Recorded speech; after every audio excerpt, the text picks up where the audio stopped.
मग शिवाजी महाराज खूप सामर्थ्यशाली होते. मावळ्यांची एनर्जी लेवल इतकी उच्च होती की ते किल्ला चढून जायचे कमीत कमी वेळेमध्ये आणि तिथे जाऊन युद्ध करायचे. हे मुलांना समजून सांगायचं घरात कशाला, चढू दे की त्यांना किल्ला. प्रत्येक मुलगा हा शारीरिकदृष्ट्या सक्षम असला पाहिजे. कोणताही देव, कोणताही साधू, कोणतेही संत हे तेच सांगतात की शरीर पहिल्यांदा. जसं उदाहरणार्थ रामदास स्वामी, त्यांचं स्वतःचं उदाहरणच बघा ना. छत्रपती शिवराय, आपण शिवाजी महाराज की जय का म्हणतो?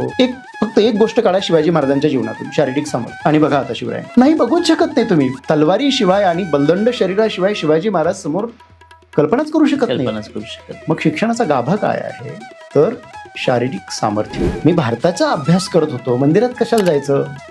आणि त्यांनी मला सांगितलं की जर तू भारतातली मंदिरं बघितली नसतील तर तुला भारत काहीच कळणार नाही. पुरातन मंदिरांचा जर आपण योग्य पद्धतीने अभ्यास सुरू केला तर गुरुकुलच काय, कोणताही विषय जर तुम्हाला पद्धतशीरपणे सखोलपणे अभ्यासायचा असेल तर मंदिरं अभ्यासा. कारण मंदिरामध्ये सगळं आहे. उदाहरणार्थ वेरूळची कैलास लेणी किंवा कंबोडियाचं अंकोरवाट मंदिर किंवा कोणतंही मंदिर. आणि मग सायन्स जेव्हा आपल्याला मंदिरातलं कळायला लागतं, खरं तर आपण एवढासा चष्मा घेऊनच जातो. आपण मंदिर कसं पाहतो? सायन्सच्या दृष्टिकोनातून. एक वाईट सवय आपल्याला लागली आहे, कोणतीही गोष्ट सायंटिफिक आहे का? मी याला सायंटिफिक सुपरस्टिशन असा शब्द वापरतो. ज्या क्षणी गुरुकुलं सुरू होतील त्या दिवशी, त्याच क्षणी भारत हा महान झालेला असेल. भारत त्याचं स्वत्व विसरलं. भगवद्गीतेत स्पष्टपणे सांगितलेलंच आहे की पूर्वजन्मीची पुण्याई असल्याशिवाय हे सगळं होत नाही.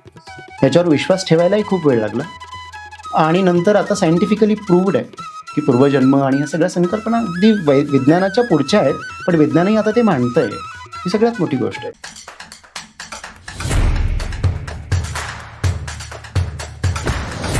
नमस्कार. भारी लोक या आपल्या मराठी पॉडकास्ट चॅनलमध्ये पुन्हा एकदा सर्वांचं स्वागत आहे.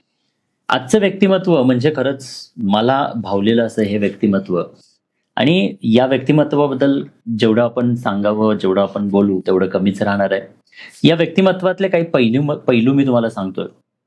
खरं तर आपलं संस्कार आणि संस्कृतींचा गाढा अभ्यासक असं म्हणता येईल. त्याचबरोबर वेद, उपनिषद आणि त्याचबरोबर आपली संस्कृती यांचा खूप सारा अभ्यास, भारतीय पुरातत्व, मंदिरं, आपली जी काही मंदिरं आहेत, मंदिरांबद्दल विशेष असणारा अभ्यास, योग अभ्यासक आणि अनेक गोष्टींचा अभ्यासक. स्वतःचं व्यक्तिमत्व अशा एका जबरदस्त या सगळ्या अभ्यासातून त्यांनी अनेक वर्षांच्या तपातून घालवलं. आणि आज अनेक लोकांना खूप उत्कृष्ट पद्धतीनं भारतीय ज्ञान देण्याचा ते प्रयत्न करतात. आणि म्हणूनच त्यांच्याच तोंडून आज आपण या गोष्टींची जाणीव करून घेणार आहोत. नेमकं गुरुकुल पद्धती काय होत्या, गुरुकुलांमध्ये कशा पद्धतीनं शास्त्र आणि शस्त्र शिकवलं जायचं, का भारतीय संस्कृती जगाला प्रेरणा देणारी होती, भारतीय संस्कृतीचा डंका संपूर्ण जगभर होता किंवा जगातले अनेक लोक भारतात येऊन शिकत होते, तर नेमकं त्याच्या पाठीमागचं रहस्य काय, असे अनेक रहस्य आजच्या या पॉडकास्टमधून आपल्याला उलगडायला किंवा ऐकायला मिळणार आहे. चला तर मग स्वागत करूयात आजचे जे आपले विशेष गेस्ट आहेत त्यांचं. आणि त्यांचं नाव आहे पुंडलिक वाघ. सर, तुमचं खूप खूप स्वागत आहे. मी तुम्हाला ऐकलं आणि तुम्हाला ऐकल्यानंतर मला कुठेतरी मनातून असं पटकन वाटलं की खरं तर तुमच्याकडून मला अजून ऐकून घ्यायचं आहे. आणि फक्त मी एकट्यानं ऐकण्याऐवजी जगातल्या, भारतातल्या अनेक लोकांनी ते ऐकावं, आणि त्याचसाठी आज तुम्हाला इकडे आमंत्रित केलं गेलेलं आहे. सो सर, थोडक्यात तुमची ओळख आधी सांगून द्या आणि त्यानंतर मग आपण एक एक शास्त्र आपण थोडंसं अभ्यासात पुढे जाऊयात. माझी ओळख म्हणजे मी एक शेतकऱ्याचा मुलगा आहे. सगळ्यात पहिली ओळख. शेतकऱ्याचा मुलगा ही ओळख का सांगावी? कारण ती व्यक्ती मातीशी जोडलेली असते. त्यामुळं माझी सगळ्यात पहिली ओळख ती आहे. दुसरं, शैक्षणिक ओळख म्हणाल तर मी जसं मिळेल, जे मिळेल ते शिक्षण घेत राहिलो. अभ्यासात हुशार असल्यामुळं मग MA, MCOM, MBA आणि इंडॉलॉजी अशा अनेक विषयांमध्ये मी शिक्षण घेत राहिलो. जे समोर येईल, जे आवडतं ते शिकायचं, ते करत राहिलो. त्यानंतर अनेक गोष्टी शिकणं हा स्वभाव असल्यामुळे योगशास्त्र, अध्यात्म, मंदिरशास्त्र, स्थापत्यशास्त्र, वास्तू अशा वेगवेगळ्या विषयांचा अभ्यास साहजिक होत गेला. आणि मग ज्या ज्या विषयांचा माझा अभ्यासात, समजा एखादा विषय आवडला, उदाहरणार्थ मला मंदिर आवडलं 2011 मध्ये, तोपर्यंत मंदिरं फक्त जायचं, बघायचं आणि फोटो काढायचे, एवढंच लक्षात होतं. जेव्हा मंदिरं आवडायला लागली, कोणीतरी, माझे एक मित्र आहेत, त्यांनी मला अँकोरवॉटला पाठवलं कंबोडियामध्ये. आणि ते मंदिर पाहिल्यानंतर मला पहिल्यांदा मंदिर, त्याची जी विशालता आहे ती दिसली. आणि त्यानंतर मी मंदिरांच्या अभ्यासासाठी पूर्ण वेळ द्यायला लागलो. मग अनेक वर्ष मी परदेश प्रवास म्हणजे भारताच्या आजूबाजूचे देश, मग भारताचा प्रवास. जेव्हा मी पहिल्यांदा मोटरसायकलवर भारत फिरलो तेव्हा एकाही मंदिरात गेलो नव्हतो. बर. म्हणजे मंदिरांचा मी कट्टर विरोधक. कशाला जायचं तिथे, रांग लावायची, दर्शन घ्यायचं, आणि तिथे काय खरंच देव भेटणार आहे का? त्यापेक्षा निसर्गात मस्त बसायचं, शांत बसलं तिथे देव भेटतो, आनंद वाटतो. मग मंदिरात कशाला जायचं ना. भारत यात्रा करून आलो आणि एका मित्राला भेटलो. त्यांनी मला विचारलं की किती मंदिरं पाहिली. आणि मी त्यांना सहज प्रश्न विचारला की मंदिरात काय असतं ना. मी भारताचा अभ्यास करत होतो, मंदिरात कशाला जायचं? आणि त्यांनी मला सांगितलं की जर तू भारतातली मंदिरं बघितली नसतील तर तुला भारत काहीच कळला नाही. आणि मला खूप वाईट वाटलं. 4 महिने मी भारत फिरलो अभ्यासासाठी आणि मला कोणीतरी डिवचतंय, म्हणतंय की तुला भारत कळूच शकत नाही जर तू मंदिरं बघितली नाहीस तर. म्हटलं एवढं काय असतं मंदिरात? ते म्हटले सगळं काही मंदिरात आहे. आणि मला ते पटलंच नाही. मग त्यांनी मला प्रश्न विचारला पुढचा की अँकोर वॉट बघितलाय का? म्हटलं नाही, मी अजून भारत सोडलाच नाही. ते म्हटले नाही, ते भारतातच आहे. मी आश्चर्यचकित झालो. म्हटलं अरे जीके जनरल नॉलेजचा भाग म्हणून मला माहिती ते कंबोडियामध्ये आहे, जगातलं सगळ्यात मोठं मंदिर आहे, आणि तुम्ही म्हणता भारताचाच भाग. ते म्हणाले तिथे विष्णू मंदिर आहे आणि जगातलं सगळ्यात मोठं ते मंदिर वास्तू आहे. मग तिथे जायला आवडेल का? म्हटलं आवडेल निश्चितच, पण खिशात पैसा नाही, जस्ट कॉलेज पासआउट होतो. पुढच्या 15 दिवसात त्यांनी माझं फ्लाईट तिकीट, तिथे जाण्याची व्यवस्था, राहण्याची व्यवस्था सगळी करून दिली आणि मला म्हणाले जा आणि ते मंदिर बघून ये. आणि तिथून मग मंदिरांचा अभ्यास, असं एकेका विषयाचा अभ्यास मी करायला लागलो. आणि मग त्या विषयात आवड, रुची निर्माण झाली. त्यानंतर मग गुरुकुलांचा अभ्यास, भारतीय संस्कृती, भारतीय व्यापार, पुरातन भारत जो आहे तो माझा मूळ अभ्यासाचा विषय आहे. आणि पुरातन भारत हा जर विषय अभ्यासाला घेतला तर त्यात सगळंच आलं. मंदिर आलं, व्यापार आला, उद्योग आले, वेगवेगळे शास्त्र आली, म्हणजे अगदी रसायनशास्त्र, गणित, भूगोल. म्हणजे भूगोल बघा ना तुम्ही, शब्दातच सगळं आहे, भूगोल, पृथ्वीगोल. बरोबर. असं मग ते शास्त्र ते एकदम आकर्षित करतं माणसाला. मग या सगळ्या गोष्टींचा अभ्यास सुरू केला. मग त्यातून लक्षात आलं की अरे आपण ग्रंथांचा अभ्यास केलाच पाहिजे, त्याशिवाय कळणं शक्य नाही. त्याच्यासाठी थोडंसं बेसिक संस्कृत पाहिजे, बेसिक ह्या गोष्टींचं ज्ञान आपण घेतलंच पाहिजे. मग ते विषय सुरू झाले. असं अभ्यास करणं हा माझा मूळ स्वभाव. आणि त्यामुळे मग गुरुकुल सुरू झालं. त्यामुळे जे काही काम करतोय आज ते त्या अभ्यासू वृत्तीमुळे किंवा अभ्यासाची आवड असल्यामुळे निर्माण होत आहे. तर मूळ ओळख एका शब्दात शेतकऱ्याचा मुलगा, आणि त्यामुळे मग इतर जे काही करतोय ती सगळी ओळख. ग्रेट. सो शेतकरी कुटुंबात जन्माला आल्यानंतर सुद्धा की अध्यात्म आणि आपली संस्कृती, ग्रंथ या विषयांकडे तुम्ही कसे वळालात? खरं तर हे मला कळायलाही उशीर लागला, पण भगवद्गीतेत स्पष्टपणे सांगितलेलंच आहे की पूर्वजन्मीची पुण्याई असल्याशिवाय हे सगळं होत नाही. याच्यावर विश्वास ठेवायलाही खूप वेळ लागला. आणि नंतर आता सायंटिफिकली प्रूव्ड आहे की पूर्वजन्म आणि ह्या सगळ्या संकल्पना अगदी विज्ञानाच्या पुढच्या आहेत, पण विज्ञानही आता ते मांडतंय. ही सगळ्यात मोठी गोष्ट आहे. तर माझे वडील हे वारकरी संप्रदायाचे आहेत. ओके. त्यामुळे घरातच ज्ञानेश्वर महाराज, तुकाराम महाराज, उपनिषद, इतर संत साहित्य, वेगवेगळ्या संतांची माहिती, त्यानंतर रामायण, महाभारत, हे सगळं घरातच होतं. म्हणजे जेव्हा रामायण सिरियल किंवा महाभारत सिरियल अगदी पीक टॉपमोस्ट अगदी फेमस होती आणि आम्हालाही वाटायचं की आपण जाऊन रविवारी सकाळी श्रीकृष्ण किंवा रामायण वगैरे महाभारत बघावं. आणि वडील म्हणायचे की ते काय बघतोस, तर सगळ्या जाहिराती येतात, मध्येच काय काय येतं. त्यांनी आम्हाला ग्रंथ आणून दिले, हे वाच, हे त्यापेक्षा सुंदर आहे, त्यापेक्षा चांगलं आहे. आणि ते वाईट वाटायचं कधीतरी की आपले वडील किती आपल्याला दाबून ठेवतात ना. पण मग त्या निमित्तानं ते नाही तर हे, मग दिवस दिवस ग्रंथांचं वाचन झालं अगदी लहान वयात. आणि तिथून मग ते लक्षात आलं की अरे आपण ह्या ग्रंथ हे त्यापेक्षा जास्त इंटरेस्टिंग आहे, याच्यामध्ये जास्त माहिती आहे.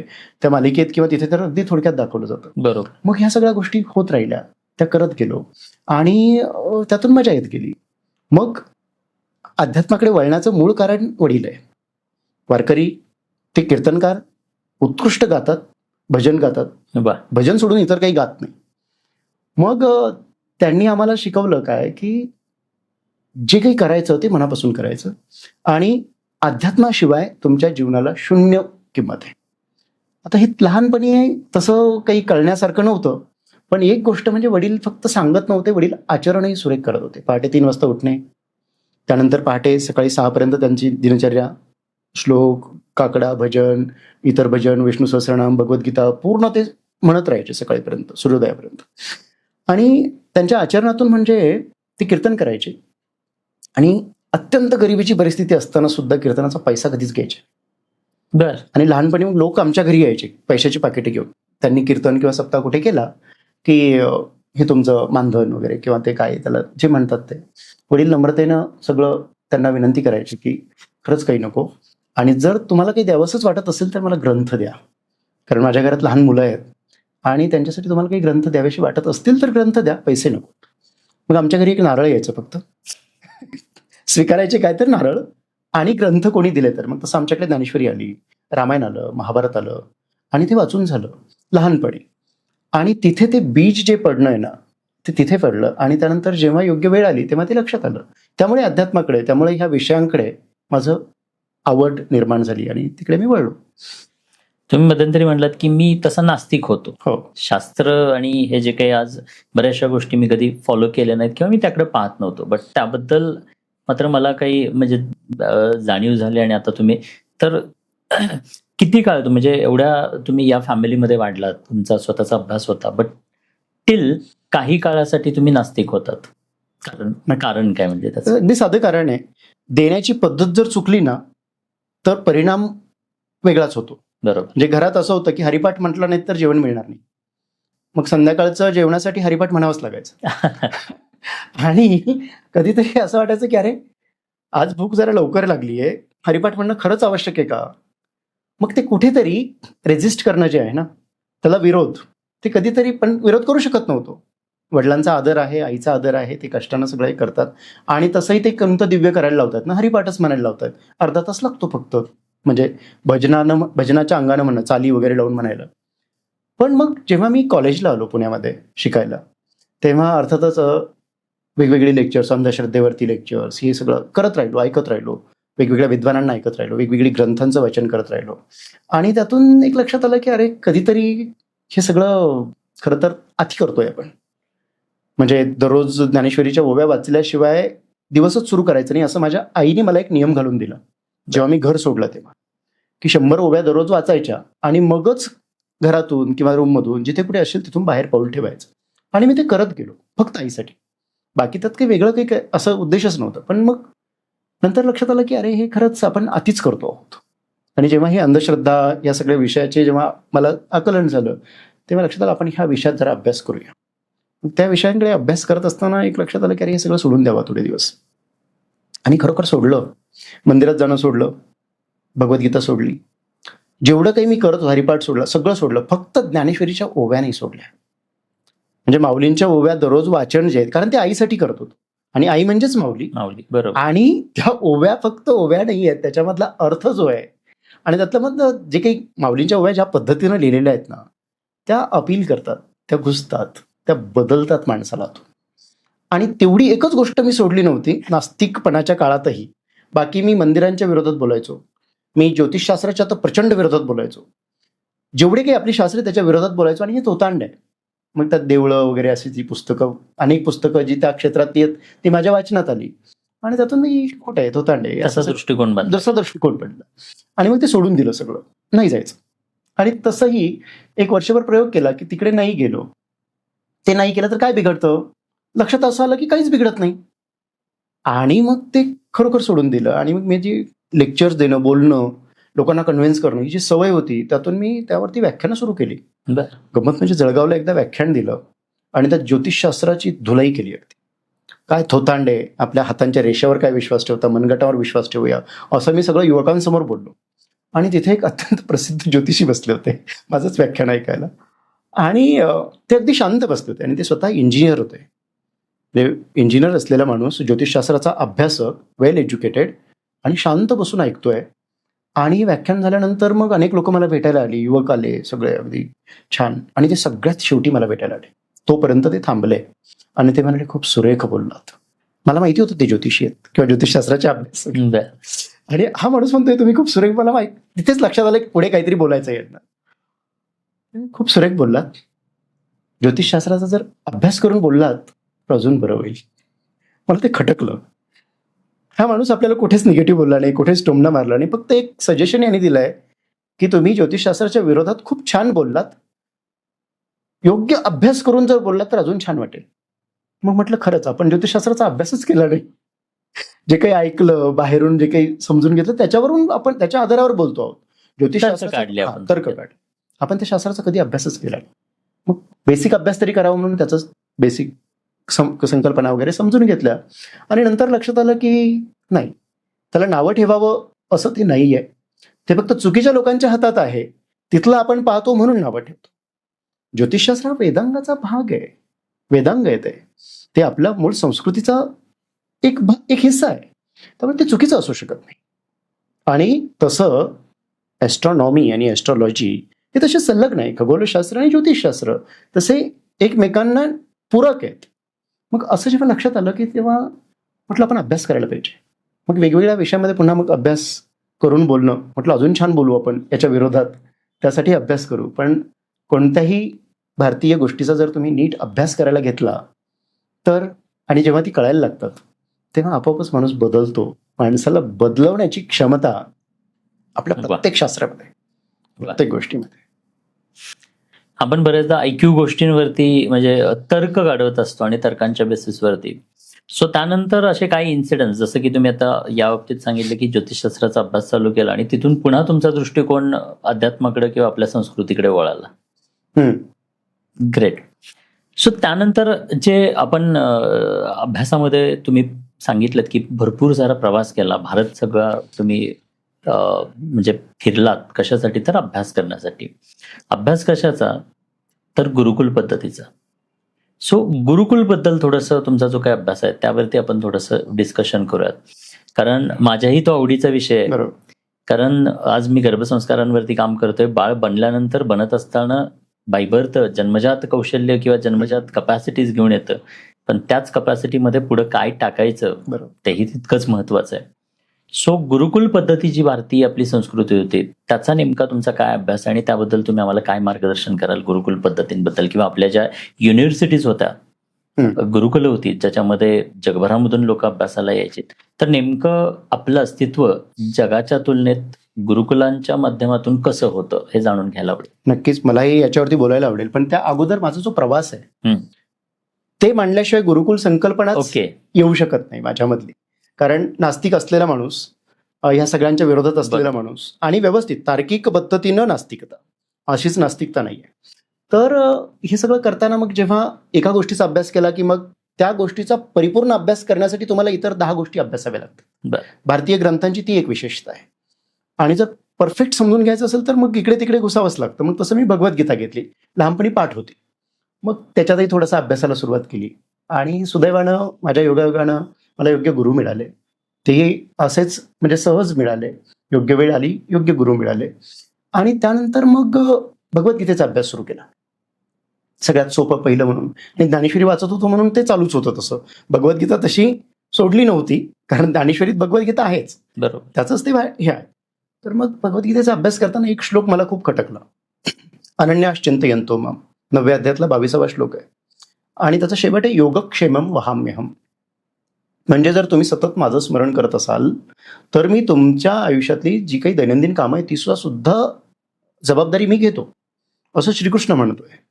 आता मी कसा तरी अभ्यासाला लागलो होतो आणि त्यात पुन्हा असा श्लोक आला की तू माझं सतत स्मरण कर आणि मी तुझी काळजी घे.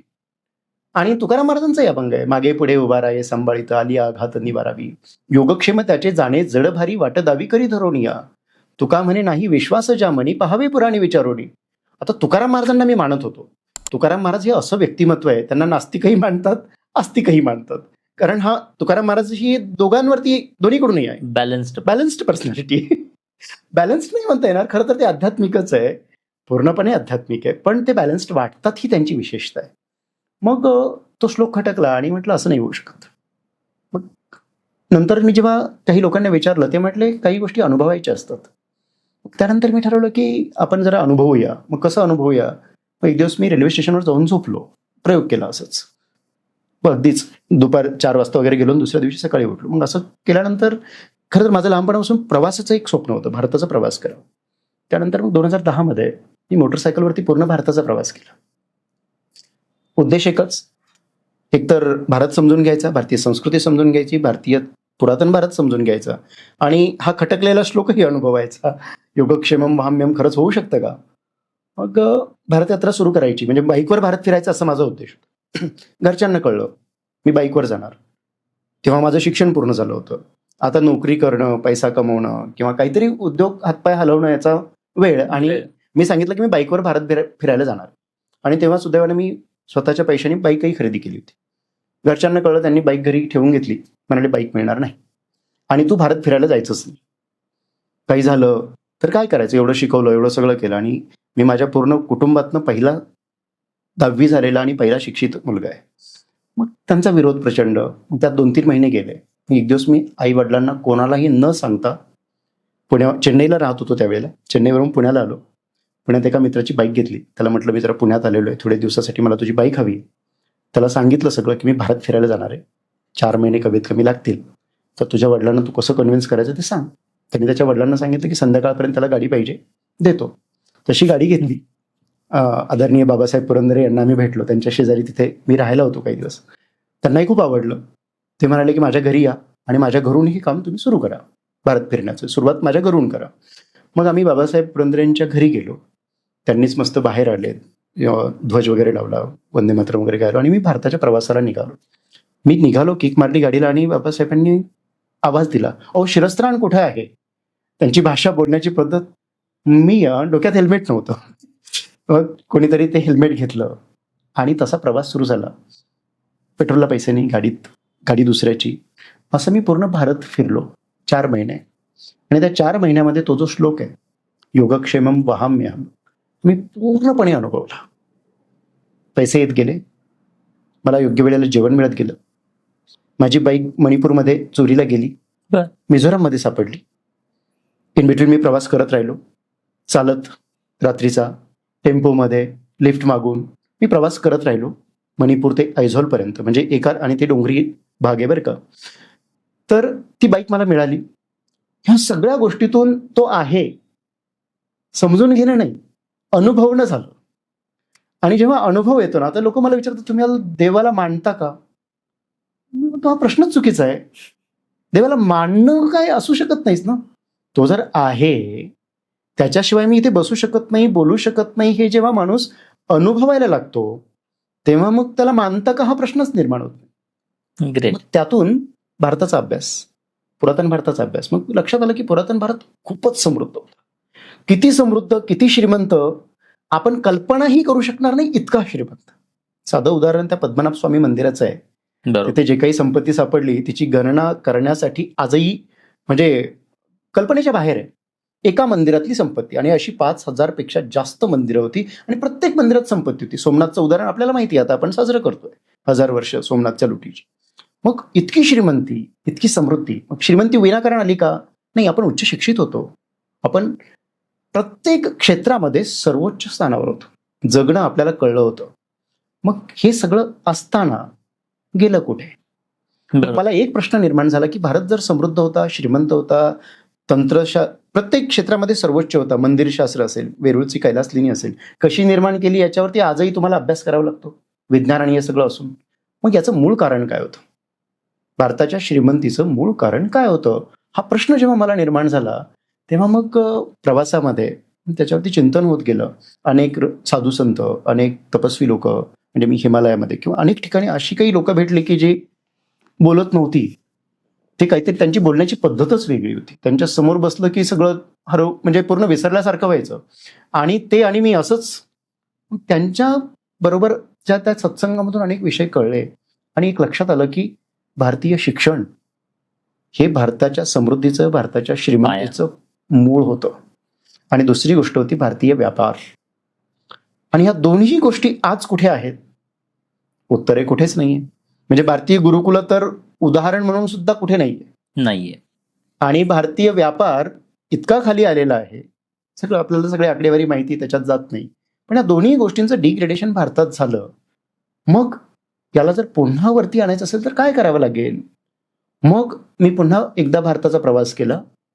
नंतर 2012-13 मध्ये तो फक्त भारतीय गुरुकुलं पाहण्यासाठी केला बरं. आणि मंदिरांना भेट देण्यासाठी.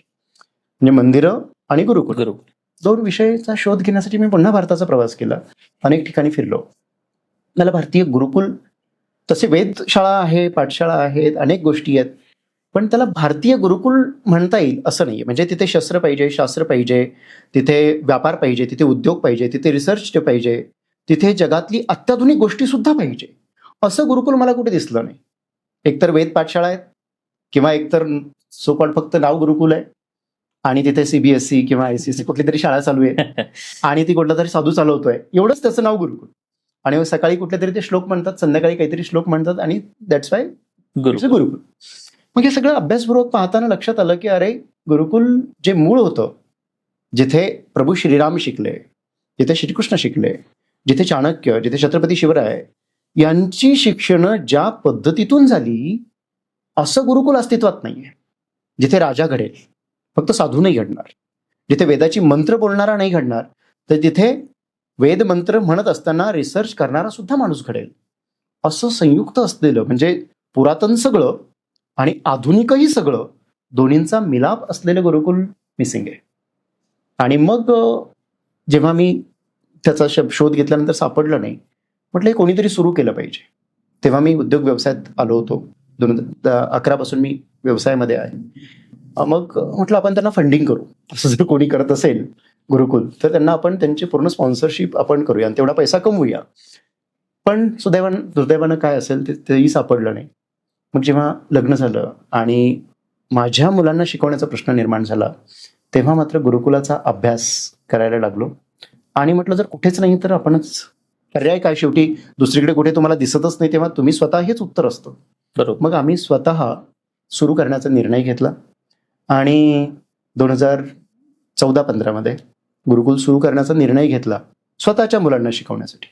स्वार्थी हेतूही होता आणि गुरुकुलही सुरू करायचं होतं. पुण्यात राहत होतो त्यावेळेला, माझी IT कंपनी होती स्वतःची. इंटरनॅशनलमध्ये टुरिझममध्ये मी काम करत होतो. आणखी इतर बऱ्याच क्षेत्रामध्ये काम चालू होतं. व्यवस्थित उद्योग व्यवसाय, व्यवस्थित म्हणजे तसं वेल सेटल्ड झालो होतो पुण्यामध्ये. लग्न झालं, 2 मुलं झाली आणि नंतर त्या मुलांना शिकवण्याचा प्रश्न जेव्हा आला, तेव्हा मी बायकोला सांगितलं की आपण पुणे सोडणार आहोत. ती म्हटली कशासाठी? म्हटलं मुलांना शिकवण्यासाठी. ती म्हणे की मुलांना शिकवण्यासाठी लोक गाव सोडून पुण्यात येतात आणि तुम्ही पुणे सोडणार, जाणार कुठे? म्हटलं गावात. गावात कुठे? म्हटलं शेतात. शेतात. ती म्हटली राहायची सुद्धा व्यवस्था. म्हटलं आपण टेंटमध्ये राहणार, घरात सुद्धा नाही राहणार. आणि प्रॉपर शेती, गाई, तिथे म्हणजे भाज्या पिकवणं, धान्य पिकवणं, हे सगळं आपल्याला करायचं आणि मुलांना घेऊन करायचं. जेव्हा मुलं अगदीच 2 वर्ष 3 वर्ष अशी होती. आणि हे करता करता मला 1-2 वर्ष लागली हा निर्णय अंमलात आणता बायकोला कन्व्हिन्स करणं, वाद मध्ये सगळ्याच गोष्टी झाल्या. आणि एक वेळ अशी आली की तिला म्हटलं नाही, मी करणार, तुला यायचं तर ये, नाहीतर पुण्यातला तू व्यवसाय वगैरे सगळं सांभाळ, मी मुलांना घेऊन गावी राहणार. आणि शेवटी तिनं होकार दिला, गावाला आली. तरीही ती माझ्या सगळ्या तक्रारी पाहुण्यांकडे, मोठमोठ्या व्यक्तींकडे तक्रारी करत राहायची की हे जे काही चाललंय ते मला योग्य दिसत नाही. आणि जेव्हा मुलांमध्ये परिवर्तन आणि परिणाम तिला दिसले, म्हणजे माझा मुलगा वयाच्या 4थ्या वर्षी त्याची पूर्ण भगवद्गीता कंठस्थ झाली आणि ती आम्हाला अपघातानं कळली, म्हणजे चुकून कळली. आम्हाला माहिती नाही की त्यांनी कंठस्थ केली. कुठले तरी एक साधू आले आमच्याकडे आणि त्यांनी लहान मुलांना जसे प्रश्न विचारतात, ए बच्चा कुछ श्लोक वगैरे आता है क्या आपको? आणि मला त्यावेळेला असं वाटलं की अरे, या मुलाला मी एकही श्लोक शिकवला नाही आजपर्यंत. 4 वर्षाचा मुलगा झालाय, जो बोलायला लागलाय बोबड्या आवाजामध्ये, आणि याला एकही श्लोक आपण कसं आता काय बोलेल माहित नाही स्वामीजींसमोर.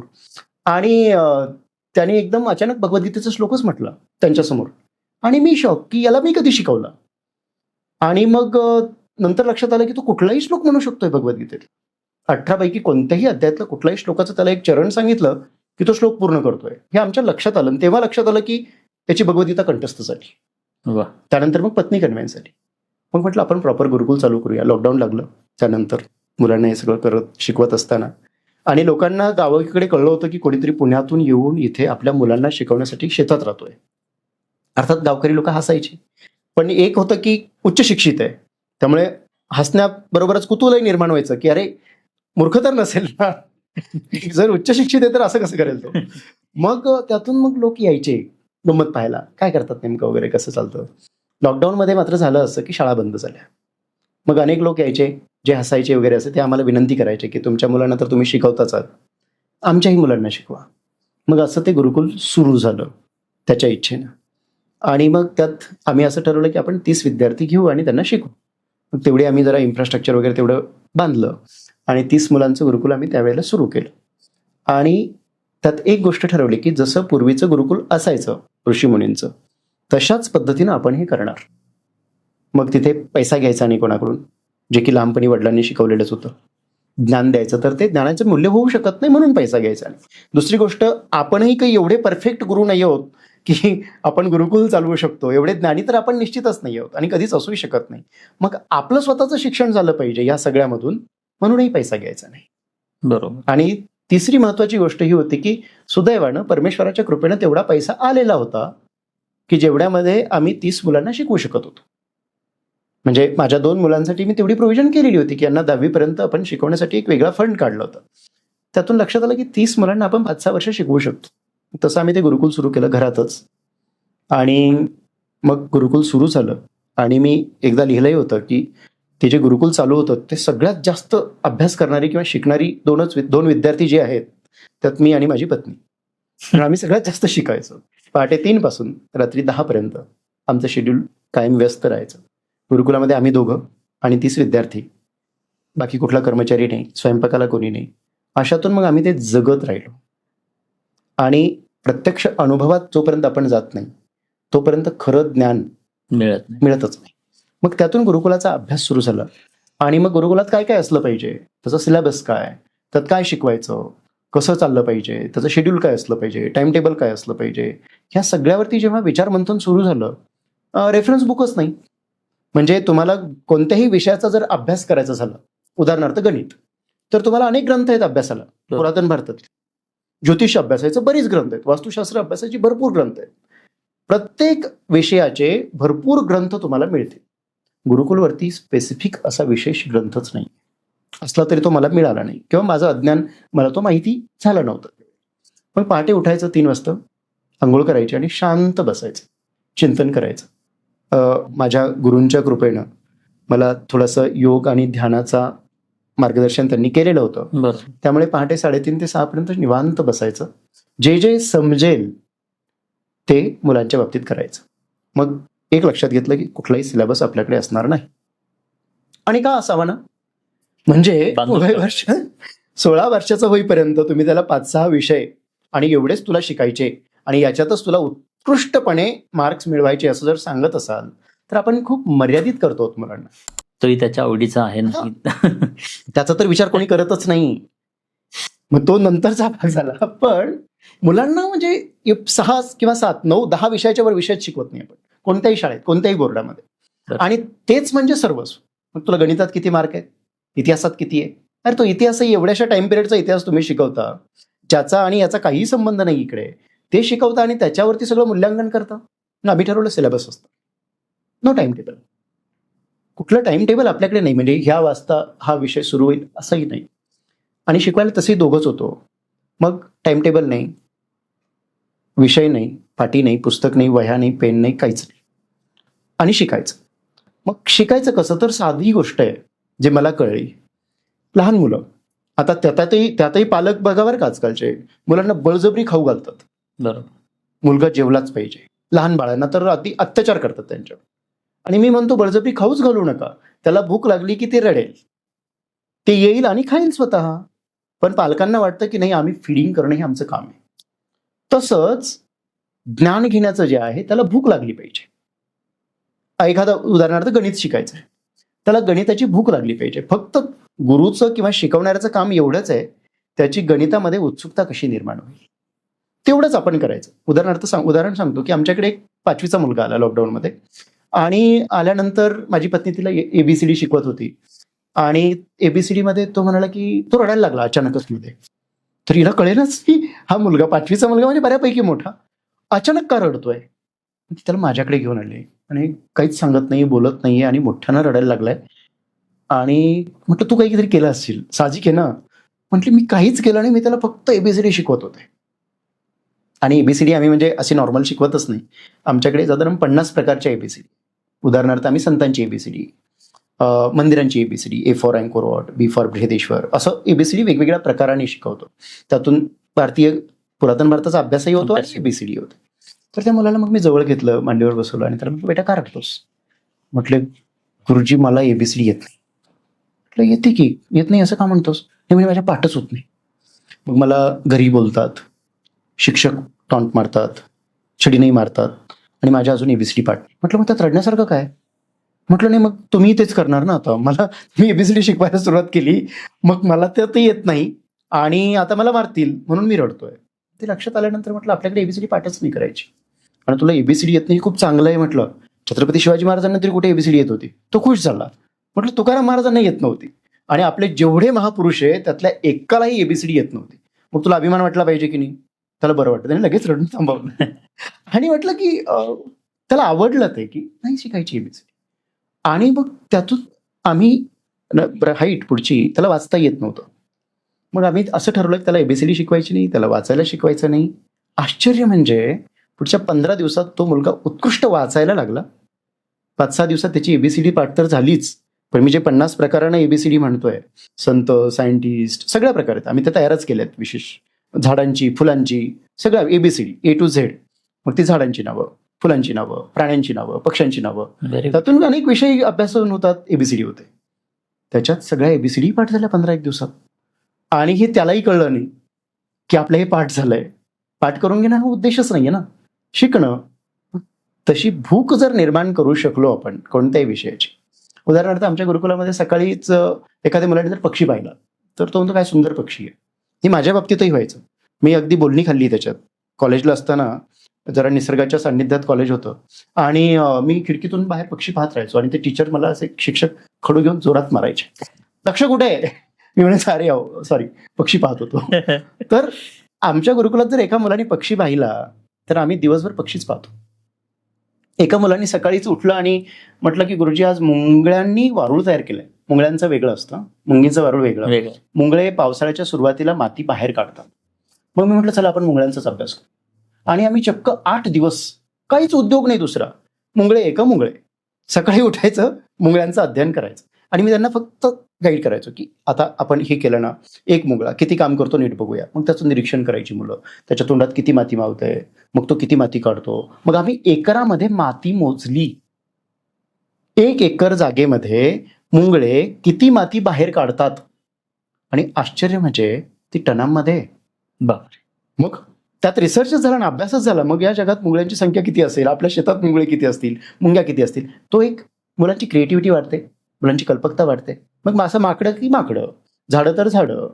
मग त्यांना जे जे वाटतं त्याचा अभ्यास करायचा. एक सुंदर. आणि ते करत असताना तुम्हाला जे जे वाटतं त्यांना त्यांच्यामध्ये द्यावं ते त्यांना शिकवत राहायचं. उदाहरणार्थ माकडं पाहण्यासाठी दिवस घालवायचा पूर्ण. मग अर्थात तुम्हाला ह्या झाडाकडून त्या झाडाकडे जावं लागेल, सगळीकडे फिरावं लागेल, त्यांना कांदा वगैरे घेऊन त्यांना दाखवावं लागेल, त्यांना आकर्षित करावं लागेल.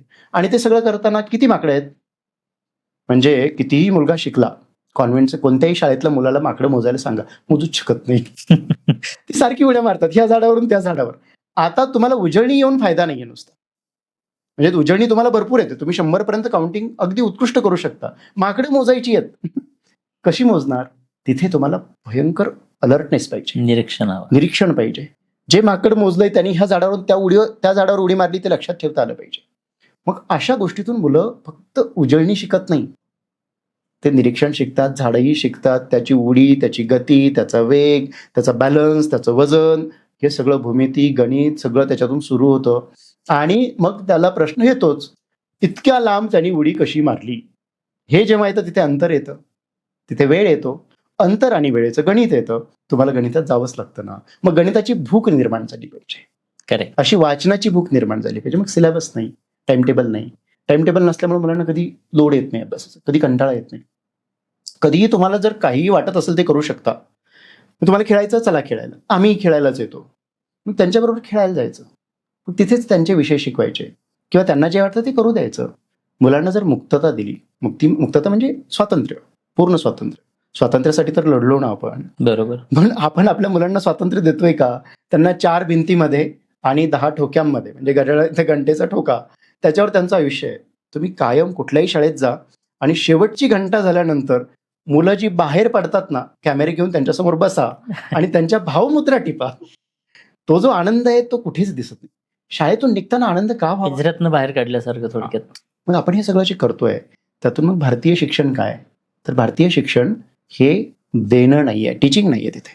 माझे गुरु डॉक्टर संप्रसाद विनोद हे नेहमी सांगतात की टीचिंग नाहीये. ते कायम आम्हाला सांगतात की आपल्याला टीचर नाही व्हायचं, टीचर व्हायचंच नाही, दुसऱ्याला द्यायचं नाही. आपल्याला जे येतं ते आपण करायचं, इतरांसमोरही करायचं आणि शेअर करायचं ज्ञान. मला जे येतं ते इतरांना देत राहायचं. मग अशा पद्धतीने जर देत राहिलो आणि मुलांना शिकायचं कसं हे जर शिकवलं तर सगळ्या समस्या सुटतात. मग मुलं त्यांना जो विषय पाहिजे तो शिकू शकतात. उदाहरणार्थ कॅमेरा हँडल कसा करावा असं जर एखाद्या मुलाला वाटलं, शिकू दे की त्याला. आपण काय म्हणतो की तू नको, लहान आहेस, तू कॅमेरा पाडशील, हे होईल ते होईल. त्याला जर योग्य पद्धतीनं सांगितलं की हा पडला तर असं होईल, हे नुकसान होईल, तो मुलगा त्याची आपल्यापेक्षा जास्त काळजी घेऊ शकतो. ऍब्सोल्युटली. मग अशा पद्धतीनं शिक्षण आम्ही गुरुकुल सुरू केलं. आणि त्यात मग फक्त एवढंच का नाही, सगळ्यात पहिलं प्रत्येक मुलगा हा शारीरिकदृष्ट्या सक्षम असला पाहिजे. आम्ही जेव्हा 30 मुलं घेतली आणि रेसिडेन्शियल जेव्हा सुरू झालं, जूनचा महिना होता, पाऊस पडायला लागला आणि पहिल्या बरं त्यावेळेला काय आम्हालाही तेवढं ज्ञान नव्हतं. मी सांगितलं प्रयोगातनं सगळं चाललं होतं. मुलं एक दिवस म्हटली गुरुजी पावभाजी खायची. आता खरं तर ते आमच्याकडे तसं जेवण म्हणून आम्ही देत नाही, पण आता मुलं म्हणतायत, नाही कसं म्हणणार. मग आम्ही 8 दिवसांचा वेळ घेतला आणि पावभाजी दिली. त्याचा परिणाम, त्या वातावरणाचा परिणाम, मुलं आजारी पडली. मग काहींना जुलाब सुरू झाले, काहींची डोकेदुखी, काहींना सर्दी, काहींना खोकला. म्हणजे आमच्याकडे 30 पैकी ऑलमोस्ट 20 मुलं आजारी पडली. आणि मग त्यांना घेऊन मी दवाखान्यात जायचो, डॉक्टर्सकडे ती ट्रीटमेंट वगैरे सगळं. 1 महिना माझा त्यात गेला आणि म्हटलं की आपण कुठलं गुरुकुल चालवतोय हे? जर आपल्याकडे 30 पैकी 20 पेशंट्स आहेत तर या गुरुकुलाचा फायदा काय? पुरातन भारतीय संस्कृती आपण म्हणतो, पुरातन भारतात आयुर्वेद आहे, पुरातन भारतात योग आहे, पुरातन भारतात शरीर सक्षम करण्यासाठी सगळ्यात मोठी प्रायोरिटी दिली जाते. मग आपण नेमकं कुठेतरी चुकतो आहोत. मग आम्ही अभ्यास सुरू केला आणि आश्चर्य, त्यानंतर आजपर्यंत, नंतर माझ्याकडे 60 मुलं होती पुढच्या वर्षीपासून. आमच्या गुरुकुलामध्ये एकही मुलगा नैसर्गिक पद्धतीने आजारी नाही पडला. नाही सर्दी, पडसं, खोकला, थंडी, ताप असं झालं नाही. ॲक्सिडेंटल पडला वगैरे, कुठं फ्रॅक्चर झालं, काय झालं ते झालं, लागलं, रक्त निघालं, ते ठीक आहे आणि त्याच्या प्रोव्हिजन आम्ही करूनही ठेवलं. पण आजारी न पडणं, मग त्यासाठी काय? तर शरीर सगळ्यात पहिलं सुदृढ पाहिजे. म्हणजे आपला कोणताही देव, शरीर संपत्ती, कोणताही देव, कोणताही साधू, कोणतेही संत हे तेच सांगतात की शरीर पहिल्यांदा. जसं उदाहरणार्थ रामदास स्वामी, शरीर त्यांचं स्वतःचं उदाहरणच बघा ना. छत्रपती शिवराय, आपण शिवाजी महाराज की जय का म्हणतो? फक्त एक गोष्ट काढा शिवाजी महाराजांच्या जीवनातून, शारीरिक सामर्थ्य, आणि बघा आता शिवरायांकडे. नाही बघूच शकत नाही तुम्ही. तलवारी शिवाय आणि बलदंड शरीराशिवाय शिवाजी महाराज समोर कल्पनाच करू शकत नाही. मग शिक्षणाचा गाभा काय आहे? तर शारीरिक सामर्थ्य. मग पहिल्यांदा शारीरिक सुदृढता पाहिजे, व्यायाम पाहिजे, मग त्यात साधना पाहिजे, त्यात आहार योग्य पाहिजे. मग ह्या सगळ्या गोष्टी सुरू झाल्या. मग गुरुकुलातला सिलेबस, अभ्यासक्रम काय? सगळ्यात पहिलं शारीरिक सामर्थ्य. मग त्यात पहिला टप्पा काय? तर शरीर तंदुरुस्त ठेवणे. दुसरा उद्देश नाही. आपल्याला रोग नाही झाला पाहिजे, आजार नाही झाला पाहिजे, कुठल्याही गोष्टीला आपण बळी नाही पडलो पाहिजे. म्हणजे पूर्ण कोरोनाच्या काळामध्ये आमचं गुरुकुल चालू होतं पूर्ण वेळा, कारण रेसिडेन्शियल होतो, शेतात चालू होतं. आणि मला नोटीस आली किंवा अनेक लोकांनी धमकी सांगितलं की हे बंद करा. म्हटलं बंद करणार नाही. जर माझ्याकडे एकही मुलगा आजारी पडला चुकूनही, तर तुम्ही मला काय शिक्षा द्यायची ती द्या. जर मुलं निरोगी आहेत, तुमच्या घरी आजारी पडतील बरोबर, याची तुम्हाला भीती आहे. माझ्याकडे जर मुलं निरोगी आहेत तर मग शंका घेताच कशाला? मग तसं गुरुकुल ते चालू राहिलं. आणि त्यातून मग सगळ्यात पहिलं शारीरिक सामर्थ्य, जे प्रतिरोधक शक्ती निर्माण करेल. आणि दुसरं ताकद, वीरपणा, शौर्य आपल्याकडे असलं पाहिजे.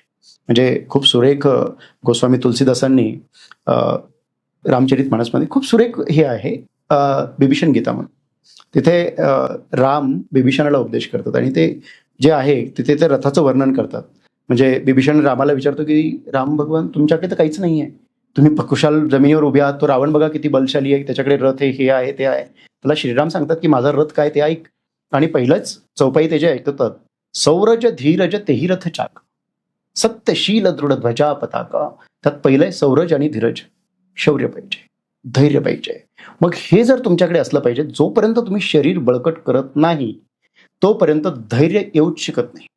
मग जे कोणी मोटिवेटर किंवा इन्स्पायरेशन देणारी लोक कॉन्फिडन्स बिल्डिंगवरती जेव्हा बोलतात आणि त्याचे वर्कशॉप्स आणि हे सगळं करतात, तेव्हा मला म्हणजे असं वाटतं की अरे त्याच्यापेक्षा खूप सोपा उपाय माझ्याकडे आहे. त्याचं शरीर बळकट करा, आपोआप कॉन्फिडन्स येतो अगदी बरोबर. आणि सगळ्या क्षेत्रात येतो. मग शरीर तसं दोन पद्धतीनं, एकतर सुदृढता आणि दुसरं शस्त्रविद्या. शिवाजी महाराजांकडे शस्त्र आहे, आपल्या प्रत्येक देवताकडे शस्त्र आहे. मग शस्त्रांचं प्रशिक्षण आम्ही सुरू केलं. शस्त्र चालवता आली पाहिजे. मग त्यात नियुद्ध आहे, म्हणजे शस्त्र तुमच्या हातात काहीच नाही, मग हातांनी, हात हे शस्त्र आहे, त्याचा वापर करून लढता आलं पाहिजे. म्हणजे लढाई ही आली पाहिजे. कशासाठी? आत्मविश्वासासाठी. आज कुठे लढायचं नाहीये, कुठे तलवार उगारायची नाही, कुठे भाला वापरायचा नाहीये, कारण शस्त्र आणि युद्धाची संकल्पनाच बदलली आहे. आपण बदलली. पाहतोय सध्या वर्ल्ड वाईड काय चाललंय. आता बायोवर होत आहेत. कदाचित त्याच्याही पुढे अजून काहीतरी जाईल. पण हे सगळं कशासाठी? आत्मविश्वास निर्माण करण्यासाठी, धैर्य निर्माण करण्यासाठी. मग त्या संबंधीचा सिलेबस हा एक पार्ट.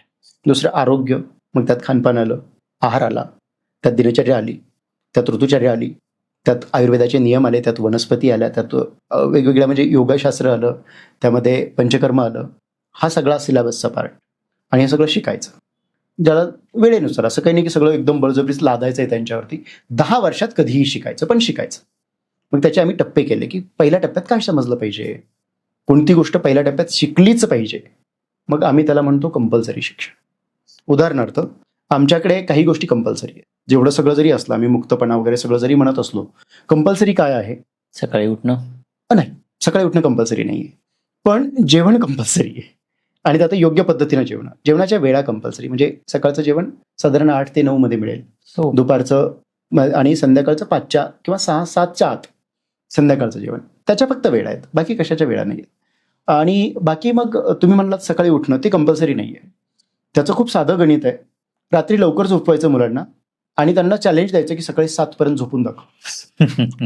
आणखी काही गमती जमती त्याच्यामध्ये. रात्री त्यांना लवकर जेवू द्यायचं. काय होतं, शरीराचे काही नियम आहेत, शरीराचे काही धर्म आहेत, आणि ते धर्म तुम्ही जरी उठला नाही तुम्हाला उठवतात. बरोबर. मग त्यात धर्म काय? त्यांना योग्य वेळेला जेवू घाला, योग्य वेळेला त्यांना पाणी वगैरे सगळं ते शिकवा. पहिलं खाणं पिणं ते जर शिकवलं तर काय होतं, सकाळी 5 नंतर तुम्ही झोपूच शकत नाही, कारण तुम्हाला उठावंच लागतं, प्रातर्विधीला जावंच लागतं. रात्री तुम्ही लवकर झोपलेला आहात, लवकर जेवलेला आहात, अन्नपूर्ण पचलेला आहे, आता मलत्याग मूत्रत्याग करणं आवश्यक आहे, तुम्ही आपोआप उठताच, उठवायची गरज नाही. त्यामुळे आमच्याकडे तो सकाळचं उठणं कंपल्सरी नाही, आपोआप उठतात. आपोआप उठलेच पाहिजे ना. तुम्ही रात्री संध्याकाळची दिनचर्या व्यवस्थित करा, ते सकाळी आपोआप उठणं. बरोबर. झोपही झालेली असते आणि त्यांना उठावंच लागतं, मग ते उठणं आपोआप होतं. पण सूर्यसाधनेला सगळ्यांनी येणं कंपल्सरी आहे. सूर्यसाधना म्हणजे सूर्य भगवंत जेव्हा समोर दिसतात, सूर्यबिंब जेव्हा समोर येतं, त्यावेळेला त्यांच्यासमोर उभं राहणं. मग तिथे गायत्री मंत्र आहे, सूर्यनमस्कार आहे, सूर्यनमस्काराचे मंत्र आहेत, आणखी काही इतर छोट्या छोट्या गोष्टी आहेत, त्या सगळ्या करायच्या. तिथे त्राटक आहे, तिथे डोळ्यांचे व्यायाम आहे, तिथे शरीराचे व्यायाम आहेत.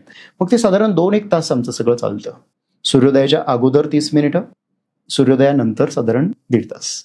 तो 2-1 तासाचा सिलेबस म्हणण्यापेक्षा त्यातही मोकळं. मग कधी खेळा, कधी काय करा, पण व्यायाम झाला पाहिजे आणि उत्कृष्ट व्यायाम झाला पाहिजे. मग त्यात कराटे आहे, तायक्वांदो आहेत, कुस्ती आहे, असं सगळं. ते झालं की मग नाश्ता. अशा पद्धतीनं मग तो सिलेबस त्या पद्धतीचा. नंतर मग शास्त्र, हे झालं शस्त्र कॅटेगरी. शास्त्रामध्ये काय तर ग्रंथांचा अभ्यास असला पाहिजे, भगवद्गीता समजली पाहिजे. लोक म्हणतात भगवद्गीतेत काय आहे, कशाला शिकायची, त्यात काय आहे? अरे भगवद्गीता हा आध्यात्मिक ग्रंथ नंतर आहे. सगळ्यात पहिल्यांदा श्रीकृष्ण म्हणजे एक अत्यंत बुद्धिमान व्यक्ती, ज्याच्या बुद्धी त्यावेळेस तो बुद्धिमत्तेमध्ये सर्वोत्कृष्ट होता, म्हणून तर युद्ध जिंकलं ना. स्ट्रॅटेजी मेकिंग मध्ये श्रीकृष्ण बेस्ट आहे. आणि समोर कोण आहे तर राजा आहे, राजाचा मुलगा आहे अर्जुन. तो राज्यासाठी आणि धर्मासाठी लढतोय. नुसत्या राज्यासाठी का? निश्चित नाही, धर्मासाठी लढतोय. तर 2 राजांमध्ये झालेला संवाद आहे तो. खरं तर श्रीकृष्णही राजाच आहे, आपण द्वारकाधीशच म्हणतो ना. बरोबर. मग भगवद्गीता त्यासाठी शिकलीच पाहिजे. भगवद्गीतेत सगळं आहे, मानसशास्त्र आहे. म्हणजे आम्ही तर बहुतांश विषय हे भगवद्गीतेतून शिकतो. आहारशास्त्र भगवद्गीतेतून शिकतो. बरेचसे विषय ते भगवद्गीतेच्या एखाद्या श्लोकात तो शब्द आला की तिथून आमचं ते सुरू होतं. नाहीतर ज्ञानेश्वरीतून सुरू होतं. मग ज्ञानेश्वरी, तुकाराम महाराज, आणखी इतर संत. आणि ते इतके इंटरेस्टिंग आहे खरं तर. जर योग्य पद्धतीने मुलांच्या समोर मांडले ना, तर माझ्या मुलांनी ह्याच वर्षामध्ये 2ऱ्यांदा ज्ञानेश्वरीचं पारायण केलंय. पारायण केलं म्हणजे नुसतं वाचायचं नाही, धाड धाड धाड धाड वाचायचं नाही. तर ओव्या समजून घ्यायच्या, मग ओव्यांवरती विचारायचं, त्याच्यावरती अभ्यास अर्थ समजून घ्यायचा. आणि इतक्या इंटरेस्टिंग ओव्या आहेत, इतकी उत्कृष्ट उदाहरणं आहेत की 7-8 वर्षाच्या मुलांना ते आकर्षित करतं. मग शास्त्रांचा अभ्यास. आणि तिसरं, जो तुमचा फेवरेट विषय आहे, संस्कार. संस्काराशिवाय माणसाचं जीवन त्यांनी माणूस म्हणूनच घेऊ नये. संस्कार म्हणजे शुद्धीकरण. शुद्धीकरण कशाचं? शुद्धीकरण शरीराचं, शुद्धीकरण मनाचं, शुद्धीकरण विचारांचं. ह्या सगळ्यांचं शुद्धीकरण करणं हे अत्यंत गरजेचं आहे. मग त्याला आपण म्हणतो संस्कार. संस्कार म्हणजे त्या मुलांना विशिष्ट गोष्टींमधून जाऊ द्यायचं. मग असं शस्त्र, शास्त्र, संस्कार हे 3 गोष्टींमधला सिलेबस. आणि त्यानंतर मग पुढे तो मुक्त सिलेबस. तर जे वाटेल ते. आणि आणखी एक गोष्ट आमच्याकडे आहे, ते म्हणजे प्रवास. वर्षातले साधारण 60 दिवस आम्ही प्रवास करतो. 60 दिवस. 60 दिवस म्हणजे हा जे आमच्या अभ्यासक्रमाचा भागच आहे. मग आता आम्ही इतिहास शिकतो, उदाहरणार्थ शिवाजी महाराजांचा इतिहास शिकतोय. तर मग रायगडावर जाऊन तिथे आसपास जाऊन राहायचं 8 दिवस. रायगड व्यवस्थित बघायचा, व्यवस्थित समजून घ्यायचा. आणि छत्रपती शिवरायांचा अभ्यास तिथे जाऊनच करायचा. घरात बसून कशाला शिवराय शिकवायचे? मग शिवाजी महाराज खूप सामर्थ्यशाली होते. मावळ्यांची एनर्जी लेवल इतकी उच्च होती की ते किल्ला चढून जायचे कमीत कमी वेळेमध्ये, आणि तिथे जाऊन युद्ध करायचे. हे मुलांना समजून सांगायचं, घरात कशाला, चढू दे की त्यांना किल्ल्यावरती जाऊ देत त्यांना. मग त्यांना मावळे काय आहे ते कळेल, मग त्यांना छत्रपती शिवराय कळतील. आणि ते नुसते कळणार नाही तर ते अनुभवू शकतील मुलं. तिथे जाऊनच शिकवायचं. विजयनगरला जायचं. विजयनगर म्हणजे हम्पी, बदामी. तिथे जाऊन महिनाभर आम्ही तिथेच राहिलो. मग तिथेच ते सगळं साम्राज्य समजून घेतलं. अगदी किष्किंधेपासूनचा इतिहास तो आतापर्यंतचा. मग ते सगळं तिथे जाऊन समजून घ्यायचं पद्धतशीरपणे. अशा पद्धतीनं प्रवास करायचा अभ्यासासाठी. मग त्यात किल्ले बघायचे, त्यात राजवाडे बघायचे, त्यात पुरातन भारत बघायचा, त्यात भूगोल बघायचा. आणि खरं तर प्रवासासारखा गुरु. आणि मी तर म्हणेन आमच्या गुरुकुलात हे सगळं बाकीचं नाही केलं आणि नुसता प्रवास जरी केला तरीही ते गुरुकुल परिपूर्ण होऊ शकतं. कारण अनुभव सर्वात मोठा. बरे, अगदी परफेक्ट बोललात तुम्ही. नुसतं घरात बसून शिकणं हे शिकणं नाहीच आहे, किंवा त्यातून परिवर्तन होत नाही. अनुभवातून परिवर्तन होतं आणि तो अनुभव प्रवास देतो. प्रवास हा आमच्या गुरुकुलाच्या अभ्यासक्रमाचा भाग आहे. आणि असं जे जे शिकण्यासाठी योग्य आहे, जे जे शिकलं पाहिजे, तो सगळा सिलेबस आणि ते सगळं शिकणं. आणि त्यात एक तंत्र शिकवायचं नाही.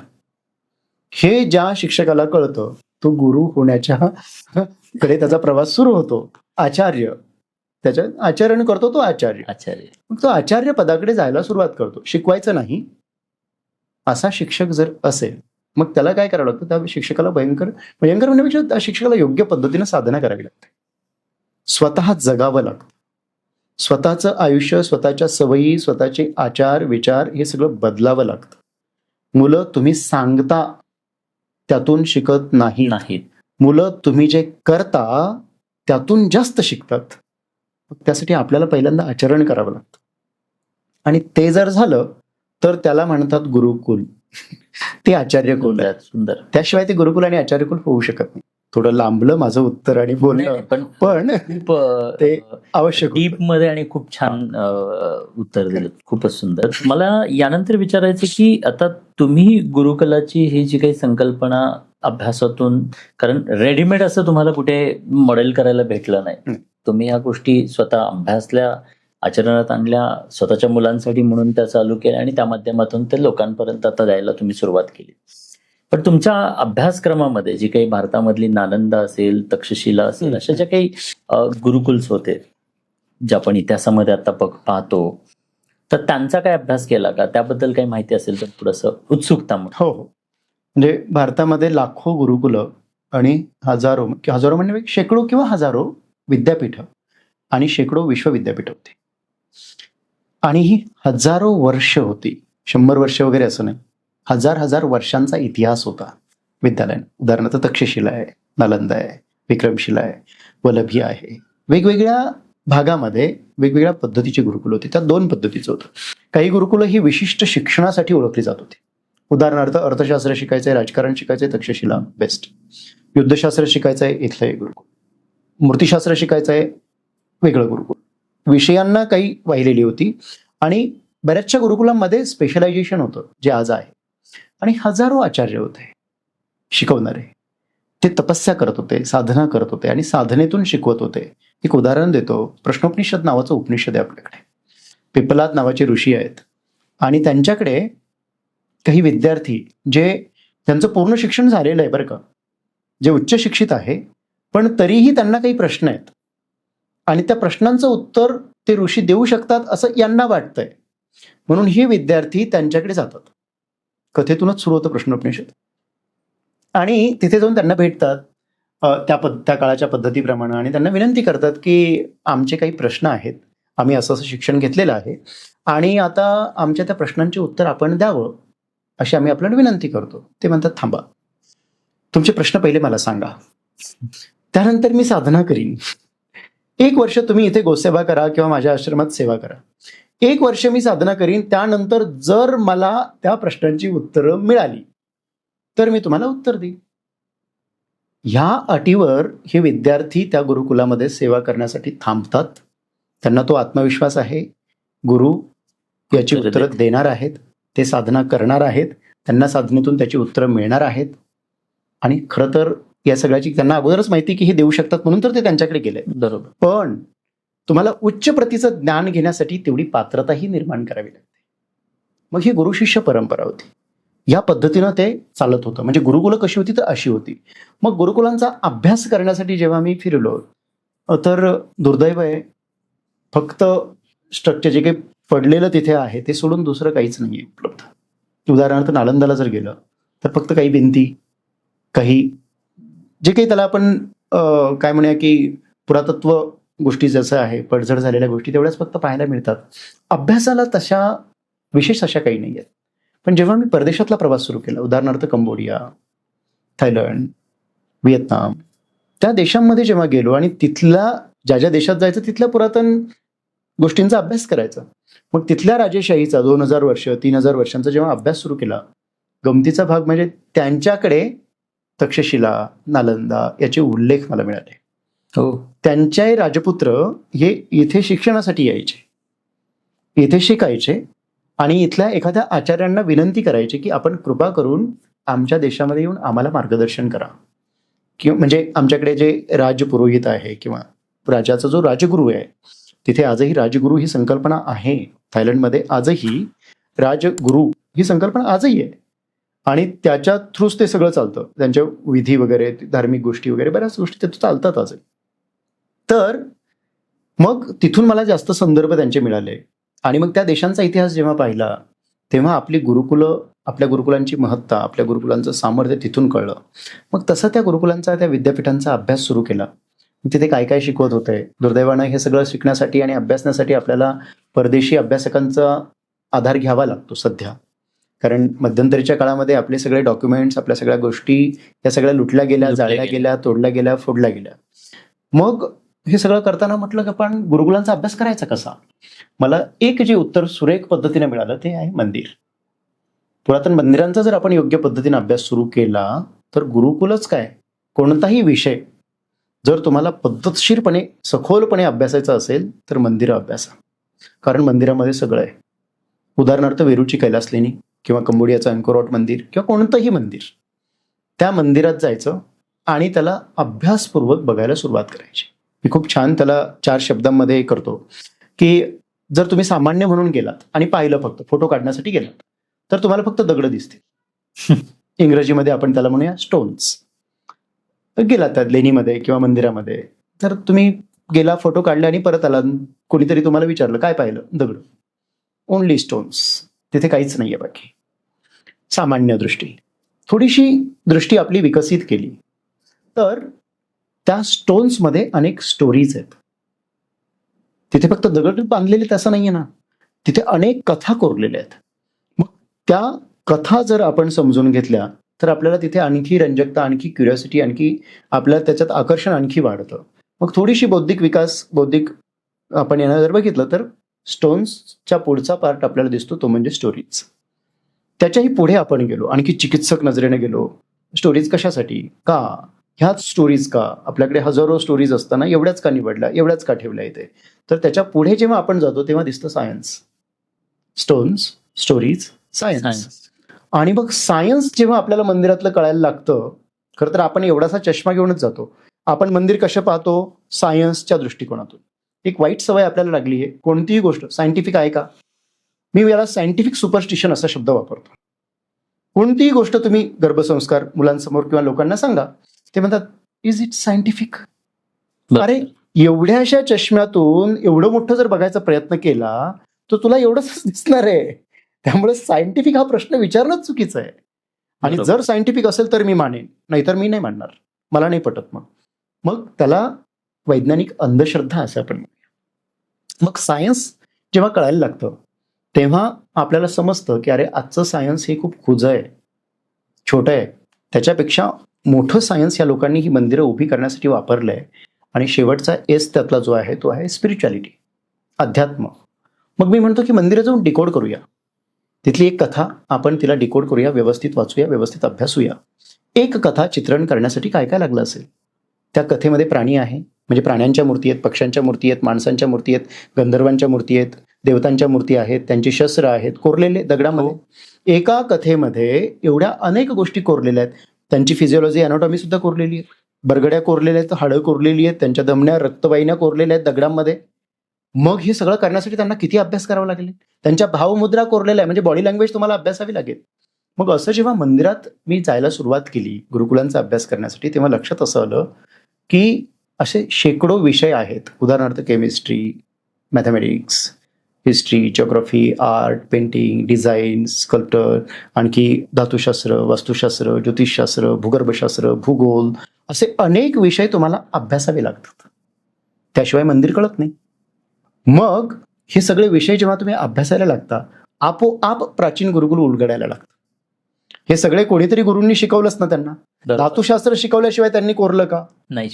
गणित जर त्यांना कळलं नसतं तर त्यांनी वरती कळस करून मग पायाकडे उलटं कोरत येणं आणि कुठेही चूक न करणं हे शक्य होतं का? त्यांना गणित आणि भूमिती किती काटेकोर आणि किती बारकाईने कळली असेल. त्यांना संवादशास्त्र, मॅनेजमेंट, अर्थशास्त्र किती पद्धतशीर कळलं असेल. आपल्याकडे एखादा प्रोजेक्ट सुरू होतो आणि पैसे नाहीत म्हणून बंद पडतो. शेकडो वर्ष चाललेलं काम, कधी आर्थिक अडचण तिथे आलीच नाही. मग तिथे अर्थशास्त्र त्या लोकांना समजलं होतं, राज्यशास्त्र, अशा सगळ्या विषयांचा अभ्यास मंदिरातून समजतो. आणि मग मंदिरं ही चालतं बोलतं गुरुकुल आहे, चालतं बोलतं विद्यापीठ आहे, चालतं बोलतं विश्वविद्यापीठ आहे. पुरातन विद्यापीठ बघायचं ना, मंदिरांचा अभ्यास करायचा, त्यातून प्राचीन विद्यापीठामध्ये कोणकोणते अभ्यासक्रम शिकवला जात होता ते तिथून कळतं. मग तिथले संदर्भ, पुरातन काय म्हणा शिलालेख किंवा त्यातून मिळालेले संदर्भ, आणि सगळ्यात महत्वाचं जे विषय आपल्या ऋषीमुनींनी ज्या पद्धतीने मिळवली होती. उदाहरणार्थ वेद. वेदांना आपण अपौरुषेय असं म्हणतो. मग तिथे काय आहे? वेदांचा कोणी रचयिताच नाही आहे. असं का? कारण ऋषीमुनी ध्यानाला बसले, त्यांच्या ध्यानामधून त्यांना काही गोष्टी प्राप्त झाल्या, त्यांनी त्या तशाच पुढे सांगितल्या आणि त्यांनी हे कबूल केलं, मान्य केलं की हे माझं नाही, हे माझ्यामध्ये आलं आणि हे असंच्या असं मी पुढे देतो आहे, म्हणजे हे माझं नाही. मग ते झालं अपौरुषेय. विश्वातून ते आलं. मग त्यांना ते कसं मिळालं? ते ध्यानाला बसले. मग पुरातन गुरुकुलांचा अभ्यास करण्यासाठी सर्वोत्कृष्ट माध्यम कोणतं? मी असंच एक साधू किंवा एक खूप मोठी व्यक्ती आहे, त्यांना विचारला हा प्रश्न की कसा अभ्यास करू? ते म्हणाले की त्यांनी ध्यानयोगातून जर हे केलं असेल तर तुलाही तेच करावं लागेल. आणि मग तो मार्ग मी अवलंबला आणि त्यातून मग पुरातन गुरुकुल, पुरातन ऋषीमुनी, त्यांची दिनचर्या, त्यांच्या पद्धती, शिकवण्याच्या पद्धती. खरं तर हा शिकवण्याच्या पद्धती हा विषय खूप महत्वाचा आहे. खूप महत्वाचं आहे. मी शिकवतो पण कसं? मी दिलं हे समोरच्याला कळलं नाही पाहिजे, पण त्याच्यामध्ये ते गेलं पाहिजे. याला म्हणतात सहज शिक्षण. सहज शिक्षण. तुम्ही फक्त मुलं माझ्या आजूबाजूला आणून सोडा. म्हणजे लोक येतात बरं का, आता माझ्या गुरुकुलामध्ये अनेक लोक यायचे अभ्यासासाठी. काय अभ्यास करायचा? मी त्यांना विचारायचो तुम्हाला काय जाणून घ्यायचंय? तुम्ही कसे शिकवता हे समजून घ्यायचंय. आणि ते दिवसभर थांबायचे, काय बकवास आहे, काहीच शिकवत नाही. पहिली त्यांची प्रतिक्रिया. दुसऱ्यांसमोर, अर्थात माझ्यासमोर निश्चितच नाही. आणि मग हळूच कुठेतरी विचारायचे, गुरुजी तुम्हाला सांगायचं नाहीये का तुम्ही कसं शिकवता? ते तुम्हाला मला दाखवायचं नाहीये का? मी म्हणतो असं का विचारता? ते म्हणायचे की तुम्ही काहीच शिकवलं नाही दिवसभरात. मी म्हणतो हीच तर खरी पद्धत आहे, हीच माझी पद्धत आहे. शिकवायचं नाही, काही द्यायचं नाही, काही लादायचं नाही, काही त्यांना बळजबरी करायची नाही. पण तुम्ही दिवसभरात काय पाहिलं? ते म्हणायचे की तुम्ही आणि मुलं एकत्र. म्हटलं मग तेच शिक्षण आहे. न देता जर ते त्यांच्यामध्ये जात असेल, मग त्यांना डाऊट येतोच ना लोकांना, असं कसं होऊ शकतं. मुलांची परीक्षा घ्यायची थोडंफार, काही त्याला विचारायचे, मुलं उत्तरं द्यायची, मग त्यांना लक्षात यायचं की अरे इट वर्क्स. मग ते जे आहे अप्रत्यक्ष शिक्षण, माऊली त्याला खूप छान म्हणतात की संवाद कसा असावा, ये हृदयीचे ते हृदय. विद्यार्थी आणि गुरु हे खरं तर पितापुत्रासारखे आहेत, एकदम जवळचे आहेत. सगळ्यात जवळचं नातं ते आहेत, गुरु शिष्य. आणि तिथे ते देवाणघेवाण करतात विचारांची.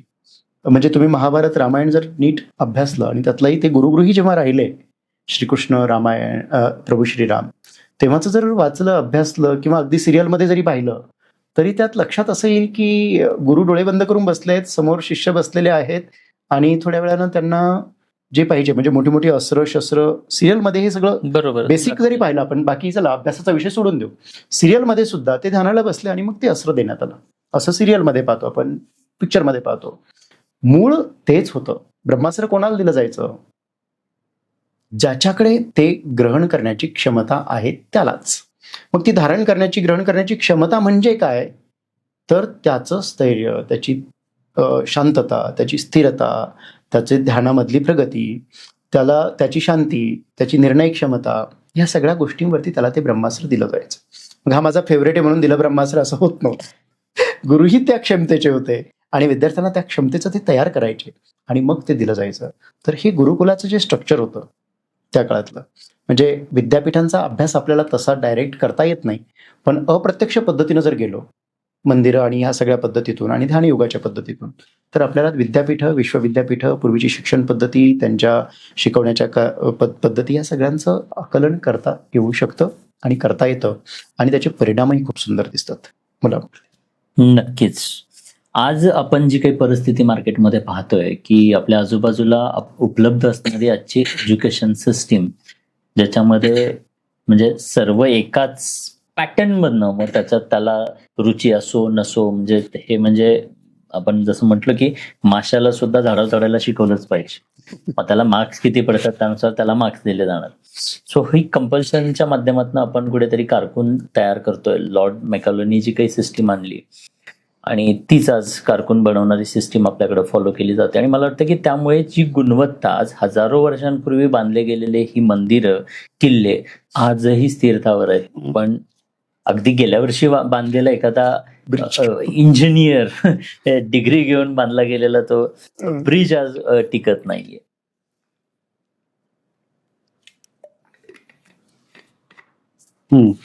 तो ब्रिज आज टिकत नाहीये. म्हणजे ही सगळी परिस्थिती आहे आपली. सो खरंच मला वाटतं की आपली शिक्षण पद्धती ही खूप ग्रेट होती. तुम्ही खूप सुंदर मांडलं की आचार्य म्हणजे आचार्य ही पदवी असायची. आचार्य ही पदवी कशी, तर त्याच्या आचरणातून, त्याने त्या तप होता, तो 12 वर्षांचा तप, ते अनेक तप केल्यानंतर आचार्य बनलं जायचं आणि त्या आचार्यांच्या माध्यमातून आज मला वाटतं की शिक्षक म्हणजे गुरु आणि विद्यार्थी शिष्य यालाच कुठेतरी आज तडा गेलेला असं बघायला मिळतं आपल्याला, जे काही आज एज्युकेशन सिस्टीम चालू आहे.